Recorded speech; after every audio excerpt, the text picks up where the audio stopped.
You're listening to the Pro Status Podcast. And welcome back to another Pro Status Podcast. Once again, it's been way too long, but here we are. Yeah. And we're about to nerd out. Wait. 2020 jokes or something like clear vision. We're going to talk about.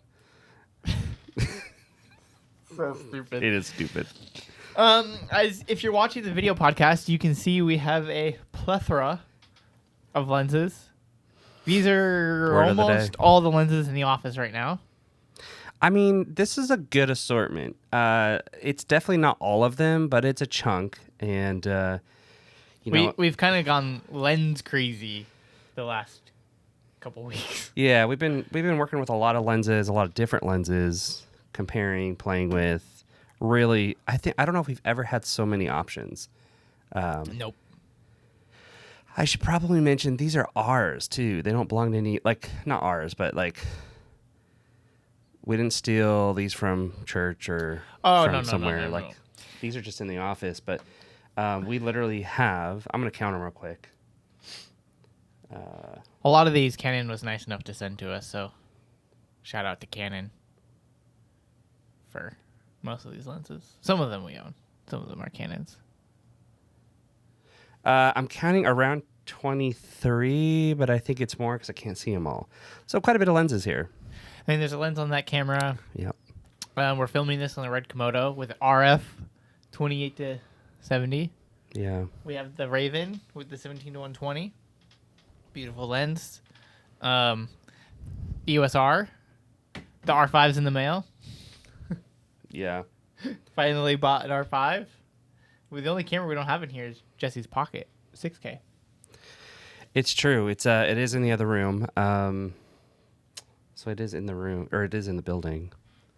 Anyway, so we thought it'd be fun just to kind of pull out all the lenses that we had and just talk about them. I mean, how much nerdier do you get than I know.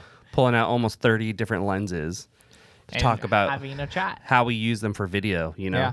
I think the dream, right now, we're pretty hyped on the Canon Cinema glass.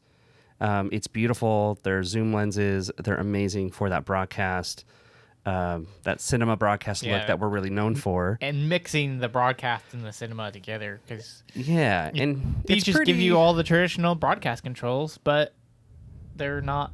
It's not a broadcast. It looks way better than a broadcast lens. Let's be real. Yeah, and I think we're probably one of the bigger advocates for these lenses too. I think we kind of fit a niche, and Canon's pretty excited about our enthusiasm for these lenses, and rightfully so. I mean, when you look at the world of optics, $35,000 is not that much for something of this quality. It's actually pretty inexpensive.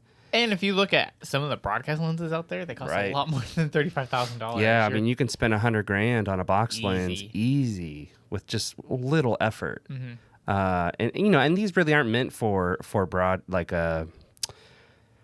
these wouldn't be for sports events and things like that. They're not optimized for that, but they're really optimized for cinematic, beautiful capture in musical or studio environments. Yeah. I mean, so I've been the last few integrations that I've done and shoots. It's always been 25 to 250, 17 to 120. Always pairing those together. They're just gorgeous lenses. Yeah, I want to talk about this one. You just picked this up recently. This is a 18 to 80. Yeah, so this is a 17 to 120. That's the 18 to 80. The 17 to 120 is about $24,000. So it's a really expensive 2.8 all the way through. Nice focal range, and the glass is superb. But this is Canon's cheaper offering. It technically is also a cinema lens, but it's f4. Mm-hmm. So it's not as... It doesn't have as much depth of field, but it has close to the same focal range with the 18 to 80. The glass definitely is not the same glass. It's more of a rehoused photo lens, but it has a stabilizer built in. It is actually really nice for the price, and you're talking $24,000 and I think $4,600 for that lens. Yeah, I want to talk about it a little bit because I just came off of doing a 2-week directing every day, a whole musical set and this was one of the primary lenses that we used, kind of in a couple positions. Ignore the ribbon falling out. I took the servos off of it. But we used it in I thought my favorite position was the pit, our pit cam. So pretty much on the floor, kind of that 45 up shot, hero shot at the vocalist. Honestly, 24-105 historically is my favorite pit lens. It has enough reach and it gets pretty wide. But honestly, it's never quite wide enough. That's always my complaint. And it's just hard to get that extra little bit. And so we thought, man, let's try going wider and getting that 18 so you can get a real head-to-toe pit shot, which in my opinion... And you can even get the 2-shot at 18. The 2-shot, head-to-toe, is the money shot in the pit. Like, if you get that, it's so much more interesting than just like a 45 profile tight shot, which... really should be on stage or near on stage. That's a beautiful shot in itself. But usually people think, oh, I'll just get a 780-200 in the pit and get that same shot. But rarely does the microphone not cover their face or it gets up their nostrils, which the women really hate it. Guys don't seem to see it as much, but the ladies... I mean, if you're dealing with a 4-foot stage and you're in the pit, they're just like way up here. And that's where it's like, I'd prefer a little bit wider. If you're on stage, it's a little bit easier, I think. I agree. So this is a great little lens. I do want to talk about it a little bit more because this lens, I think the 24-105 is very versatile. It has great image stabilization. What I loved about this was, sorry, I'm out of breath because I'm like, I want to talk about it. The 7200 has that really cool the coloring that it does on the lens. It has the fall off. This had a really cool vignette, I guess you'd say. Yeah. It wasn't, I thought it was really pleasing. So from a live stage, live production, pit cam perspective, when it went full wide, I don't know how vignette the lens is itself, but the way it saw with haze and all that, I thought it was beautiful fall off. Nice. It really made it feel like a tighter shot than it really is. But really it was, I think it captured the space, almost framed the subject, and it just really worked really well. And the fall off made it even better. That's awesome. Yeah. So I was really, really surprised by that. Because we really love anything that's 4.0. This is a T 4.4. We usually knock that kind of thing, but you got to realize it's not just aperture, it's also focal length. It's like, how do we use that focal length with your aperture? I didn't realize that it does have a back focus on it too. Does it really? Yeah, it's just with a little screw. Oh, wow. So it's probably calibrated factory, or it's not meant to change a lot. The things to note about this lens is it does come with a servo. I took it off because the servo is kind of garbage. Again, it's 4,600. The servos on this are insane, but 24,000. If you want, and so the other thing is that this ring, unlike a normal cinema lens, because it's more like a rehoused photo lens, it doesn't have focus end stops, and so if you want to use motors on it, like the Tilta stuff, you have to have motors that can set your end stops for you. So the Tilta does that. But that's a really good note. Just something to note is that you can't just use any gear like motors on this. It has to be ones that you can calibrate and set your own end stops. Just something to note. Yeah, that's a real good potential gotcha. That's good. But otherwise, it's great. We used it on also the Rhythm Track. Yeah, it's another let's talk about that product that's coming out here shortly. But we used this on the Movi Pro. So we had two pairings. We had two Rhythm Tracks. We had actually this Raven and the 17-120 on the Newton head. Insanely expensive gimbal. It's dumb expensive. But then we had this on another Raven on a Movi Pro, which is a lot cheaper. The beauty of this is a light lens, and like the Movi Pro, it can only hold 15 pounds. So you're talking like this is a 5-pound camera. Add some weights for balancing. You're talking 6-7 pounds, and then this weighs a couple pounds, and so you're approaching. It's not maxed out yet, but you're approaching that 15 pounds. Versus if you did this combo right here, the 17-120 and the Raven, you're already at your max. Like no counterweights or anything. Yeah, you're at like 12 pounds.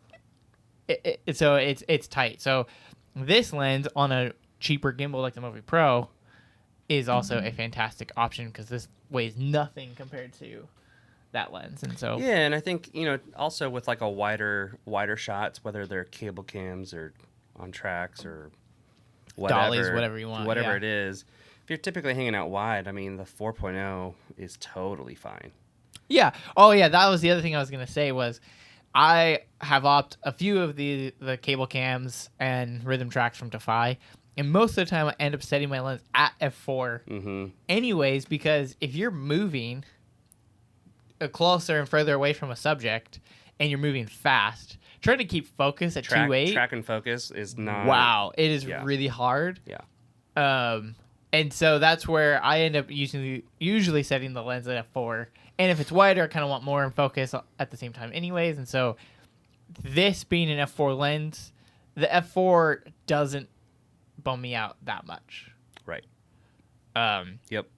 That's, I mean, yeah. This at 2.8 is gorgeous, but how many times do I run this in 2.8? Hardly ever. Because I can't keep it in focus. Yeah. Yeah. So that's... I did the whole time, but I was on a dolly, so... let's talk about a different lens.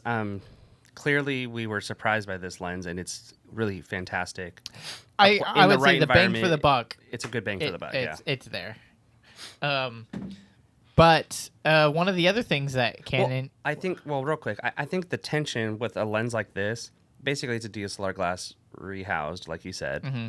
The temptation is to get something like an old, 7200 DSLR lens, and these are fantastic. But is it worth the extra expense? Because they're quite a bit more expensive, and they're servos. So you took them off, saying that they're junk, and the lower end ones aren't as good. Mm-hmm.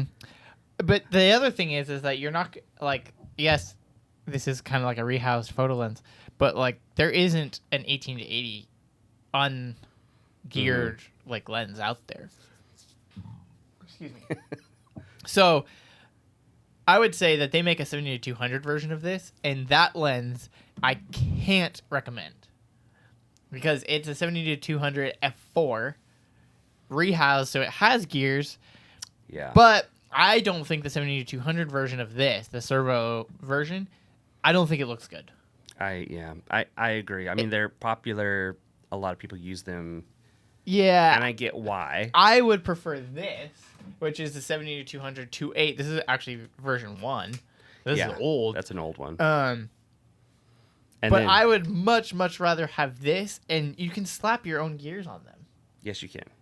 And so they don't zoom, like they don't extend out, just like the servo, like the cinema lenses. You already have to deal with not having a focus stop, so you already have to have the correct gears again. But the 2.8, and honestly, this is a classic lens. This lens looks so good. I'd agree. Version 1's a little soft. Version 2 is where the money is. It's a beautiful lens. The RF is interesting because now it's telescoping. Yeah. Which isn't a bad thing because none of the controls are on it. Uh-huh. I still think it looks like a coffee cup coming out of a... Anyway, beautiful lens, but these don't have stops either because it's digital. So kind of got the same problem. Yeah. So you're starting to realize, oh, wow, I either use the servo version that has that stuff built in, even though it's junk, or I do deal with the hassle of replacing them anyway. Right. And I think the other thing, too, is we typically don't do a lot of zooms. We just did a project where we did use a lot of zooms, but that's just not our normal. I think smooth zooms, though, you can actually hide zoom movements and exaggerate your shots. Yeah. And people don't typically see the zoom. And so there's value in a high-quality zoom is my point. Yeah. So if you're doing the wider shots and you're kind of parallaxing or pivoting on some axes, you may actually... That might actually matter. You may want a tilted kit. Yeah. I think. Well, okay, so let's talk about servos real quick here since we're on that page. So the other thing to mention with these is that the servos are not like these. So this is a digital servo kit. So if you have something like a Newton head or other controllers, you can literally plug in the dongle to this, full control. of this servo. Same with like this guy right here. You have full control of the servos built into it. And on the podcast, we're talking about the cinema zooms. Oh yeah, sorry. The 17 to 120, 25 to 250. Those servos, you plug the dongle in, and boom, you have full digital control of the servos. Really, really cool. These guys don't have the same servos, so the Newton just because of us, I will claim that because of us in Defy, they like to take credit for things. Because of Octane and Defy. Asking them repeatedly to make a dongle, they made a digital to analog dongle that lets you control the servos of the 18 to 80 with the Newton head. That's a proprietary Newton dongle, whatever. Cool. It works. Wow. But in case That's you didn't cool. know, the servos on this are analog, so they use the old connector. Oh. And so lots of older controllers can work, but newer controllers don't work. They only support the digital Canon lenses like the 25 to 250, 17 to 120. So that's another downer of them. Now, if you're using the Movi Pro, it doesn't matter because the Movi doesn't support any lens control. You have to add fizz gears to it. So Red Rock Micro, the RT Motion, those work with the Movi Pro directly, but you already have to take the servo off of it. So if you're going to go with a cheaper gimbal / head, it doesn't super matter because you can't use these controls anyways. Like if I put this lens on a Movi, I'd already have to take the servo off anyways. But it's just something to think about when you're buying these, like what controllers work with them and what don't, because they use the old analog like servos. If that doesn't overwhelm you, I don't know what will. The world of servos, man, that's a beast. I have been, the last few months, I've spent a lot of time with remote pan tilt heads like the Newton or the Movi. Lots of times with servo lenses, different gears, Tilta, RT Motion, Red Rock Micro. Like, I've kind of super nerded out on gears and motors and what to use and what not to use and things like that. So that's why I popped this servo off immediately after I got it. It's just not as great as like these guys. Plus, I can't control them. So that's just something to think about. It's really funny because back in the day, like a 35 or a 50 of a Rokinon, or Rokinon, depending how you say it, was like the cheap cinematic lens, and we went from that amazing like 2.8 and even 1.4 on some of those lenses to using these. Kind of wild. Kind of wild to see how that has transpired. Let's talk about a couple weird things. MVP right here. Oh yeah, still used to this day. Yeah, Sigma Art Series 18 to 35 EF mount. 1.8. 1.8. This lens is money. If you don't have one, they're amazing. It's not full frame friendly, and I cannot wait until they make a full frame version. The 20 to 35. Is that what it is? They have a 20 to 35 that is full frame. That's good. That's great. But just put this in a. It's you can't actually, you can rehouse these. Well, okay, they make the third party you can.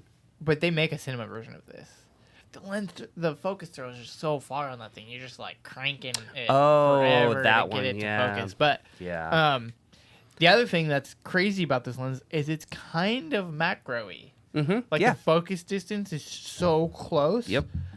You can like get so close to subjects and still maintain focus, which blows me away every time about this lens. Great for weddings. Super great lens for weddings. You just have to have this lens. Like if you don't own the 18 to 80 from Sigma, 18 to 35. Wow, sorry. Yeah. 1.8. I mean, we actually, like, a friend of ours actually lost our, like, we had one of these in the office, and for a while, he, like, lost it. So we got another one. Yeah. Purchased it twice.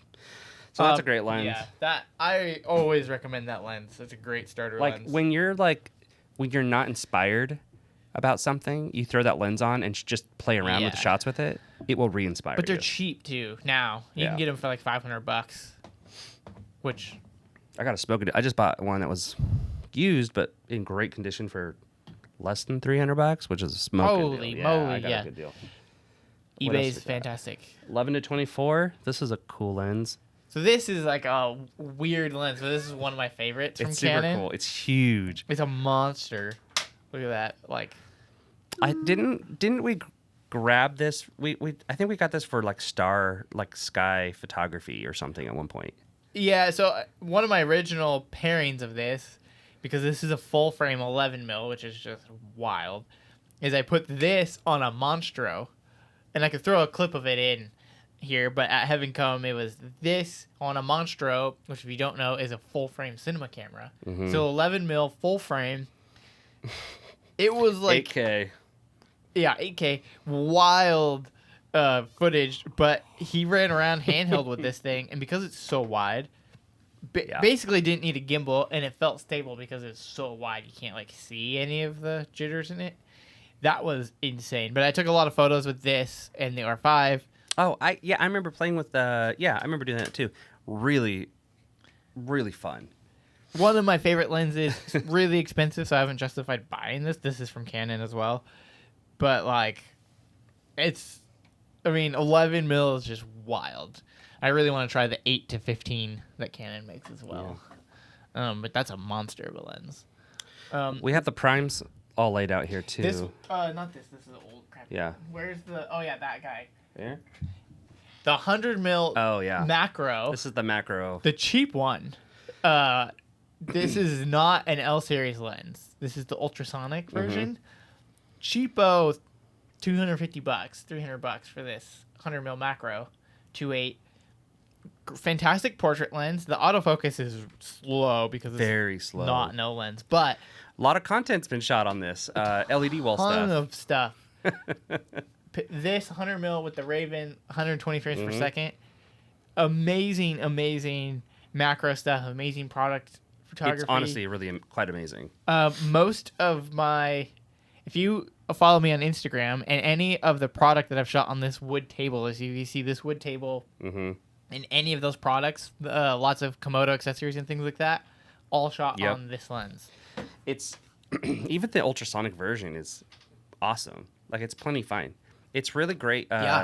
Macro photography is like its own beast, I think, and this allows you to like walk about and go out in the woods and like be able to reach macro shots that you can't physically do. Yeah, because macro is not all studio work. Like, you want to be able to do it outside, outside and comfortably. And this is really amazing. A lot of people say to buy that. If you're getting into macro stuff, buy that, and don't bother buying the L. I think we rented it from Lens Rentals and just kept it. Yeah, actually, it does have a barcode on it, so I think that is. Which that's how much we loved it. We're like, we're just gonna keep it. Fantastic lens. Yeah, I was gonna see actually. Well, this one. Oh, what is up with this? The lens cap doesn't really fit. This one, this is Jesse's, because mine has a nice gash in it, and I don't know where mine is at the moment. The Helios. Yeah, I want to talk about the Helios. It's not a new thing. People have known about it for a while. It's in that category of radioactive lenses, potentially. So, because it's Russian. It's a Russian lens. That adapter's funky. Right? It is Russian, I think. It is a Russian lens, yeah. These are that... what is that mount? I forget now. We have the bayonet mount? Yeah, you have to... I don't remember the exact number. But you just adapt it. But anyway, this is a really cool, fun lens. They're not all made the same. This one does do quite an amazing aperture. Isn't it 1 point? I don't remember. It's a 58 millimeter lens, so it's a little tight, but it's cool. I have one somewhere. I know. It says 2 to 5.8. Is that what that is? Is it? No, that doesn't seem right. Is it? I just can't read it. It doesn't show. It's just a weird lens because it's adapted and it's really meant for a different camera. Its aperture. Oh, f2, yeah. It says it's f2, but it feels like. I think your aperture ring is stuck at f2. I think there's a lock on there. You can lock it or something. Weird. This one's a lot different than mine, which is really funny. Yeah, it's kind of bizarre, but they're a really fun boutique lens. Even at f2, it feels like a 1.4. and I think it's probably because of the crop. Yeah. And so some of the shots and flares and things you can get are insane. Yeah, the bokeh from that is super, super weird. Beautiful bokeh. One of the things, if you buy one of these, I've learned is the iris blades. There's something weird going on with this lens. They have oil on them, so there's actual oil that someone opened it up and basically just oiled up the blades. You can see, and so there's too much oil, and so I've seen this with multiple of them. They create these weird reflections, and it's smeary. So if you buy them online, there's guys they're fixing these up. That's something to look for. So I have to open it up and I'm gonna get a Q-tip and just clean it up and whatever. Oh yeah, there is a lot of oil in there. Yeah, it's too much. It's clearly just too much. It was a rush job, so. But they're not all the same. So you get a good one, you might get a bad one, and then sometimes they're just. You're poorly. paying like $50-$60 for this. That's the other thing. I think they're trending right now, so they're a little bit around $80 right now. Oh yeah. But yeah, you used to be able to get them for like 50, and now they're good for about 80. This is another vintage lens that I love, and we shot Corey's shoot all on this, on these, not this one, but these lenses. It's the rooftop shoot, yeah. The Nikon, the Nikkor N. This is a 24 f2.8, old Nikon lens. Yeah. It is really, really smooth. The color and everything. I don't really love Nikon, but this old vintage one is insane. We had a 20, a 24, 50, a bunch of these like old primes that are just adapted to EF. Great little lens. Again, something's rattling in there. That's vintage, it's man. It's cheap. I think I bought this local off of someone for like $50. Didn't we do like a pawn shop? Something like we were there. Pawn shops are a great place to buy some of these cool lenses. Saw it and was like, oh, okay, I'll buy that. So it's probably like $50 for that. Yeah. If our friend Toby was here, he'd have a whole lineup of vintage lenses. It'd be kind of nuts. He loves his vintage lenses. Yeah. So going from vintage to insanely modern, we have a few RF lenses on the table. Oh, yeah, we haven't got there yet, have we? Not really. Canon was also nice enough to send us these lenses. The classic 24-105. Yeah, 24-105, the walkabout. This thing is amazing. Also f4. We have a whole video that we just did talking specifically about RF lenses, but this is the question that I had for you that I wanted to bring up, and this might be the same question that all the viewers or listeners are asking themselves. So I have an USR, and I have an R5 coming in the mail, and I also have a Komodo. So I'm kind of in that RF lens, like, I'm the perfect candidate to buy RF lenses because now all my cameras are RF mount. Yeah. All right. So they have multiple options. So I'm like, all right, if I'm going to buy two lenses, what am I going to spend my money on?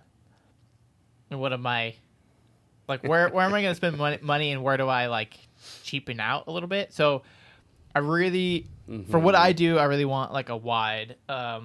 So they have the two options, the 15-35 2.8 and the 14-35 f4.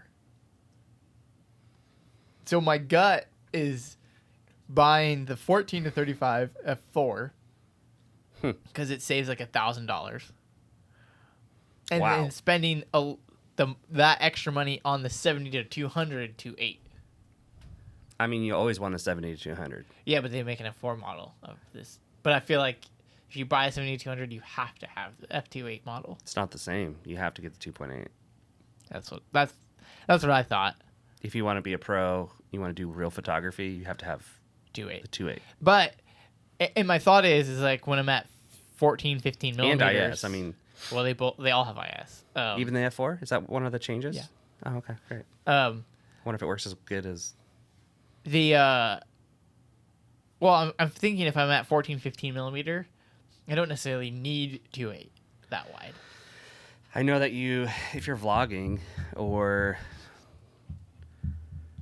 Also, the other thing is the f4 14-35 is smaller than the 15-35. It's more compact. I mean, wide is good. Am I gonna? But I would spend the money on the 70-200 any day. Right. So I guess the question is, am I gonna regret not buying the 15 to 35 2.8 and going with the 14 to 35 f4? Probably not. That's what I didn't, because I love the 11 to 24, and that's f4. And I love this lens. I don't feel like I ever notice anything like, oh, it's f4, bummer. Yeah, I don't think so, because like even the stuff that's super wide, you're not gonna have it at like 2.8. Right. You're gonna probably run it at. You're gonna run it somewhere safe, most likely. Mm-hmm. You'll probably run it at 4 anyway. Right. And my other the thought optics aren't going to be as that good, but it's like if I'm doing something, so it's more of like vlog lens, BTS lens, just the lens I'm going to keep on the camera in my backpack all the time, because it's just you can shoot most things with it. But if I want to get super cinematic and I want a wide, I'm going to pull out the 18 to 35 from Sigma. Yeah, I agree. And that gives me all the depth of field that I want. One of the things, like, there's so much. I mean, we have a plethora of lenses here. Yeah. Like, this, but like cheap lenses, one of the reasons we don't do MFT, even though they're amazing and sharp, it's quite the bargain. If you got them, rock them, but they don't you can get great images, but they don't handle things like light, like direct light. Yeah. Like the quality of optics, they just don't handle I loved low them light when we were in this studio. Yeah. I was like, man, this image looks fantastic, but the lighting in here is so controlled. Yeah. That it's easy to make it look good because we can just fix it with light. Like, so in your living room, I mean, sure, the cheaper lens is the way to go. Your home studio, your but for like a venue, like high powered lights, you really got to spend even money. Outdoors. Yeah. Depends. I guess it depends on what you're using. If you're rocking a GH5, just spend a little bit more on like the nice MFT lenses, and those are fine. Yeah. They have some fun little primes too. Yeah. The little 25-1.8. That's a fun little lens. So basically, well, okay. Here's the other dilemma. We only got like 6 minutes left of record time. Yeah. So this is the R, and I did buy the R5 to fix some of these reasons. So this is the R. It shoots the EOS R. Yeah. The EOS R, just the R though. Takes great photos. It's a full frame camera, but in 4K, it crops. Like 1.8x or something like that crop in 4K record mode, which sucks. And so I ended up picking up this for cheap. This is the Takina 11 to 16 Mark II. Yep. Great lens. Great little gimbals. lens. Yep. If you don't have one, this is another like cheapo lens just to like have in your kit. Yep. They're cheap. They're really worth having for sure. Really loud autofocus, I might add. But I added it for all the studio work because any of like my YouTube videos that I've posted recently are all on this camera and this 11 to 16. Because at 11 mil, it's basically a 16 mil. When in 4K crop, in the 4K crop mode, it's 11 is basically 16, which is why I bought this lens specifically. Yep. The R5, I actually won't need this lens because it doesn't crop in 4K anymore. Yay. So that's where I'm like, okay, what lens do I get that's native? I want like a native lens. So that's why I'm looking at the 14 or 15 to 35 to be a native R5, won't crop. So that's just that. I mean, that's just what's going back and forth in my head. But I'm thinking about all my our techie friends who highly opinionated and probably know way more than we do about some of this stuff, and it's well, there's probably some people why'd you buy an R5? What you really need is this thing over here, really obscure. You have to adapt it 3 times, but it's amazing. If you can, going native, it's just so nice. Yeah. But in the autofocus from Canon using Canon glass is so fast. Yep. Oh my god, it's insane. But even I shot a video that'll come out here shortly with Defy, and we were using the R5 and the 24 to 105, which is like Canon's cheapo. Well, L lens, kit lens, L series kit lens, and it looks so good. That lens looks insane. We what do we got 3 minutes left Yeah. on this, so we probably got to wrap it up here. But I think it's funny we've just nerded out on mostly Canon lenses. It's interesting we haven't talked about Sony at all, and that probably says a lot about how much we respect Sony's lenses. We haven't. It's just hard to be inspired by them, and their quality has been improving. It's not that they don't make good lenses. It's just they're just really. It's really hard to get past that 4.0 aperture with them. Like, Well, and some of the G Master stuff is like it's better. so But expensive. It doesn't give me the character that all these Canon lenses have, like different character. And like the 11 to 16, I only bought it for the studio. It actually doesn't look that great outside, but like all of these lenses have character, and I feel like I owned several Sony cameras and Sony lenses, and I just feel like it didn't give me what I was looking for. Yeah, and I feel bad because like there's a lot of Sony's really killing it with DSLRs right now. Yeah. And I get that. I'm so A7S3. tired of the DSLR world. I'm kind of excited right now. I think Canon's making it easy for content like this. Canon or Sony just released their the new ZE10 vlog camera. Yeah. whatever that is. The all-in-one. I liked the previous model. I was a big fan, but no one really talked about it. They changed their color science, but this new one, next iteration, should be pretty amazing. I've watched some videos. It looks And cool. you can change lenses. Yeah. So that's pretty cool. The 10 to 18, 10 to 20, 10 to 18, something like that from Sony is cool lens. I own that one. It's still consumer, and I'm just so happy to not be stuck in consumer world right now. Well, my biggest beef with Sony... and all the good glass is outside of that world. Like, get away from DSLRs. Yeah. Get into this world, and it's such a different experience. Yeah. So. Well, and that's my biggest beef with Sony. We got to wrap this up real fast, but their cinema cameras, FS6, FS3, or FX6, FX9, they still take the Sony E mount. And I'm like, come on, guys, put a freaking EF mount on there, pay the licensing fee, because I can't. I want to use this lens, but I can't, so I won't use that camera. That's just that bottom line. But we got to wrap this up. It was fun to nerd out about Canon lenses for 40 minutes. Let us know what you think about your favorite lens. I actually want to know what you... Yeah, what's your favorite lens and camera combo right now? Cool. Let us know. Bye. Thanks for listening to the Pro Status Podcast. Be sure to go to the website and download all the episode details.